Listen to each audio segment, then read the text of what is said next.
श्री दुर्गा सप्तशती पाठ 12वां अध्याय। देवी के चरित्रों के पाठ का महात्म्य।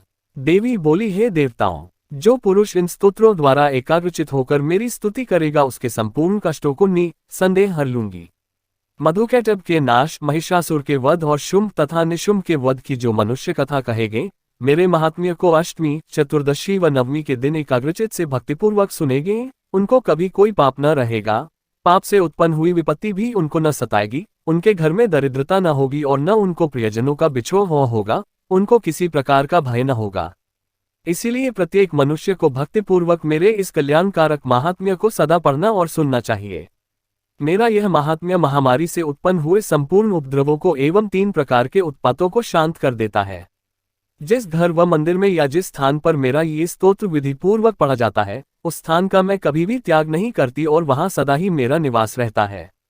बलिदान, पूजा, होम तथा महोत्सवों में मेरा ये चरित्र उच्चारण करना तथा सुनना चाहिए। ऐसा हवन या पूजन मनुष्य जानकर या बिना जाने करे, मैं उसे तुरंत ग्रहण कर लेती हूँ और शरद काल में प्रत्येक वर्ष जो महापूजा की जाती है उनमें मनुष्य भक्तिपूर्वक मेरा यह महात्म्य सुनकर सब विपत्तियों से छूट जाता है और धन, धान्य तथा पुत्रादि से संपन्न हो जाता है। और मेरे इस महात्म्य व कथाओं इत्यादि को सुनकर मनुष्य निर्भय हो जाता है और महात्म्य के श्रवण करने वालों के शत्रु नष्ट हो जाते हैं तथा कल्याण की प्राप्ति है और उनका कुल आनंदित हो जाता है। सब कष्ट शांत हो जाते हैं तथा भयंकर स्वप्न दिखाई देना तथा घरेलू दुख इत्यादि सब मिट जाते हैं। बालगृहों में ग्रसित बालकों के लिए यह मेरा महात्म्य परम शांति देने वाला है। मनुष्यों में फूट पड़ने पर यह भली भांति मित्रता करवाने वाला है। मेरा यह महात्म्य मनुष्यों को मेरी जैसी सामर्थ्य की प्राप्ति करवाने वाला है।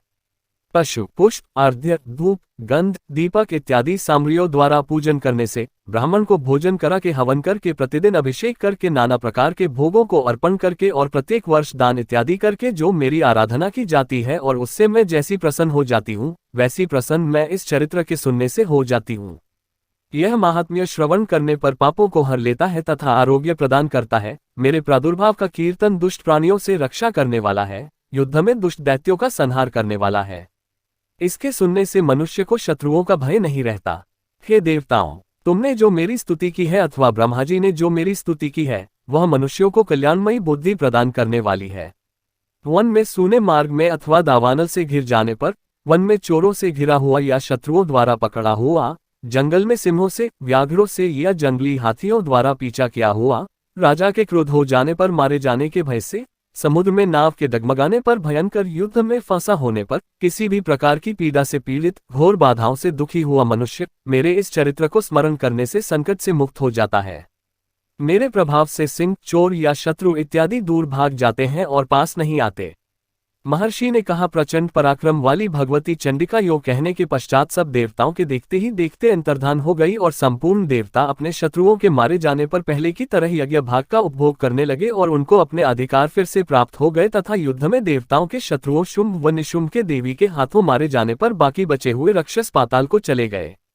हे राजन, इस प्रकार भगवती अंबिका नित्य होती हुई भी बार बार प्रकट होकर इस जगत का पालन करती है, इसको मोहित करती है, जन्म देती है और प्रार्थना करने पर समृद्धि प्रदान करती है। हे राजन, भगवती ही महाप्रलय के समय महामारी का रूप धारण करती है और वही संपूर्ण ब्रह्मांड में व्याप्त है और वही भगवती समय समय पर महाकाली तथा महामारी का रूप बनाती है और स्वयं अजन्मा होती हुई भी सृष्टि के रूप में प्रकट होती है। वह सनातनी देवी प्राणियों का पालन करती है और वही मनुष्य के अभ्युदय के समय घर में लक्ष्मी का रूप बनाकर स्थित हो जाती है तथा अभाव के समय दरिद्रता बनकर विनाश का कारण बन जाती है। पुष्प, धूप और गंध आदि से पूजन करके उसकी स्तुति करने से वह धन एवं पुत्र देती है और धर्म में शुभ बुद्धि प्रदान करती है।